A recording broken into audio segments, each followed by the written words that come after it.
Membrane keyboard versus mechanical keyboard. Use cases. Membrane keyboard is for casual uses like office and everyday typing and browsing. Mechanical keyboard.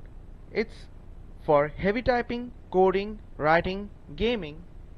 Membrane keyboard are affordable starting from 300 to 1500 Indian rupees, whereas mechanical keyboard are expensive ranging from 1500 to 3500 Indian rupees.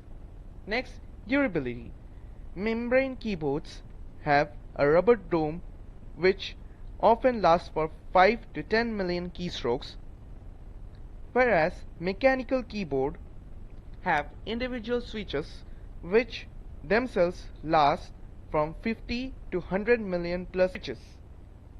Membrane keyboard have a rubber dome or a membrane layer which is soft and less tactile and is quieter, but mechanical keyboard has linear, tactile or clicky switches mainly from various brands like Cherry MX, Gateron, etc.